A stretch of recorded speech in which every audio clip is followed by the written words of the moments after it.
Okay, we're going to show you how to do a base cabinet assembly. Once you open up your box, you're just going to have a lot of parts in a couple bags. You're going to have a few odds and ends and a few pieces. You may not be sure what they are. No problem. We'll get to that as we go. What we want to do is organize this assembly. And so the best way to do that is to lay out each piece in an organized manner. Doesn't matter if you know what it is, just set it off to the side.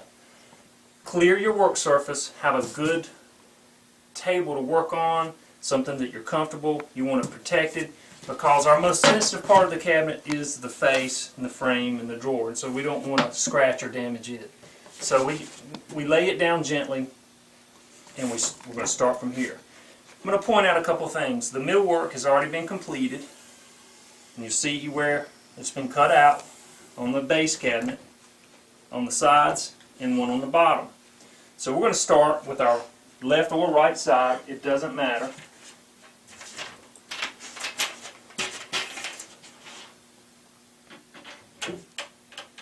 The clips are already lined up and should go right into place.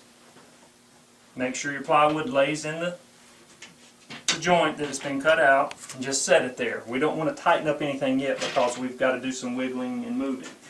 Now we're going to grab our other side. We're going to also secure that to the clips. Now I want to take just a moment to point out a couple important issues. One, you don't want the cabinet to be pushed up like that. So you want to focus on what you're doing. You want to line up these joints right here. If you line this up right here, where the panel side's in, everything else should be fine.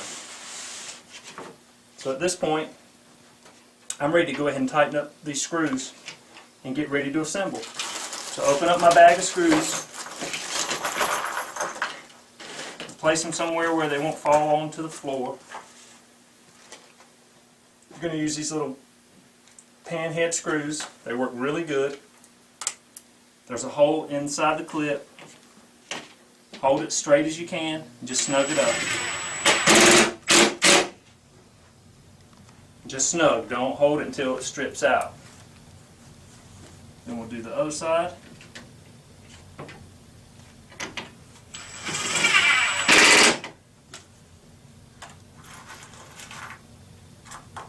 We'll do the tops.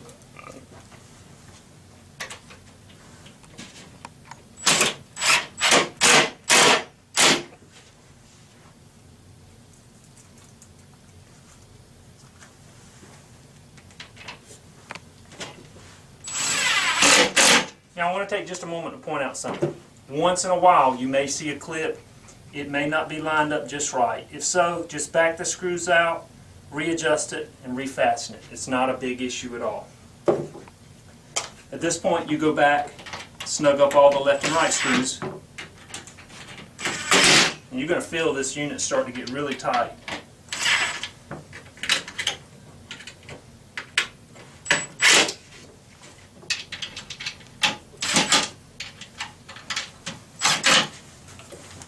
Tightens up great. If you want to take a little time and you want to use wood glue and put a bead of wood glue down in the joint, you certainly can, but these metal fasteners are super strong, and it's going to go together really well. The next piece, and you may not know what this piece was for, if you see that there's no banded material, it's raw plywood, you can see it.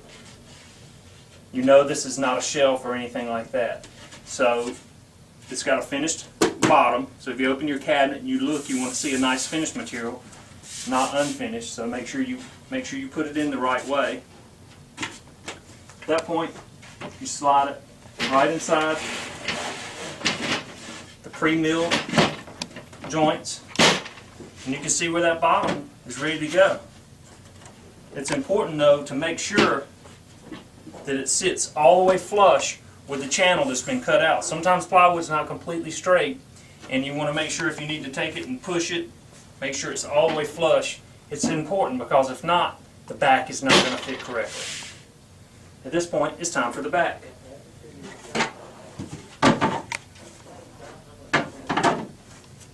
When you get your back panel, you're going to see all the clips already fabricated, already made, drilled on it. You're also going to see one channel in your back. So obviously this channel is going to slide right on top of that. Sometimes, let me point this out, these may be a little too tight. Loosen them up so these will just fall right in there.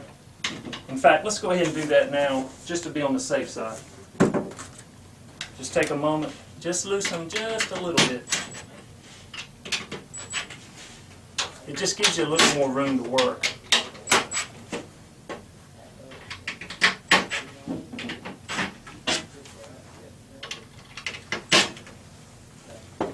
Once you got these loosened up, we're ready to slide that back in, and then we're going to be finished here in just a minute. Okay, here we go. What I like to try to do is get one side in first.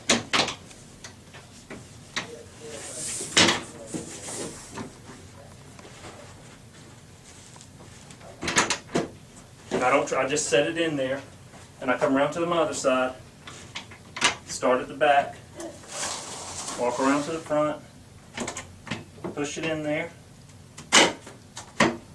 See, by loosening those up, it fell right into place.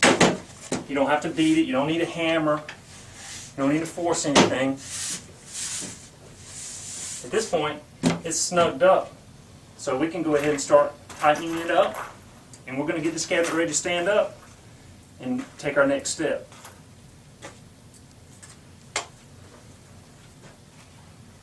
Take your time, don't get in a hurry. Make sure everything stays flush and tight. Then I'm going to point out a couple of things that's going to make your cabinet job go a whole lot better.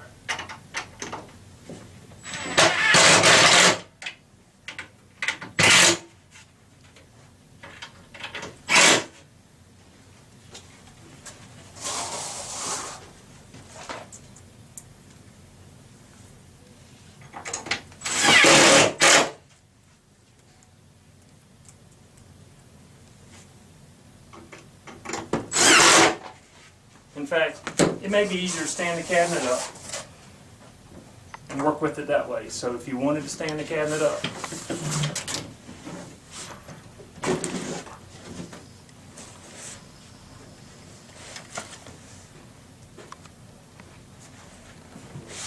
and you wanted to reach inside while it's standing and secure everything, you certainly can do that.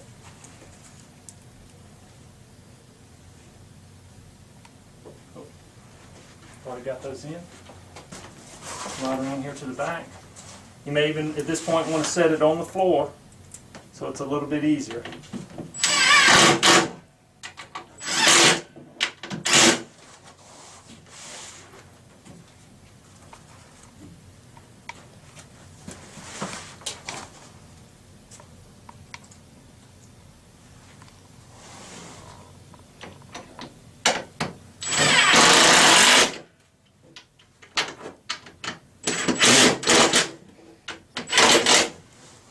Alright, once you've got all those screws tight, your cabinet's almost done.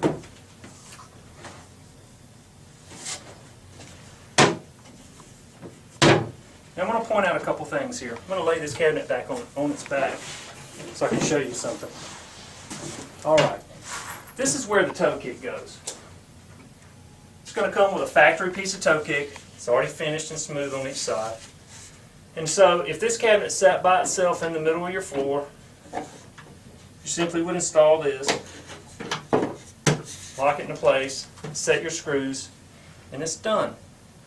But if this is a part of a row of cabinets, and there's going to be another cabinet sitting beside it, you've got your toe kick, and the next cabinet's going to have a toe kick, and you don't want two pieces of toe kick touching each other and having a seam. Then you have to put another skin on top. So there's a little bit better way of doing it if you have your chop saw. Before you install this, if you'll take it, mark it here, right there. In fact, let's point it out. If you put a mark on it right here, and right there, then you take this off, take it out, chop that edge off, and chop that edge off. You want to remove these. Then when you come back, you recess it down where it's flush, just like so. You'll see that this would sit flush with here. Once it's flush there, then your toe kick's done. Once the cabinet's installed, you skin over it, and it's a nice, smooth, really professional installation.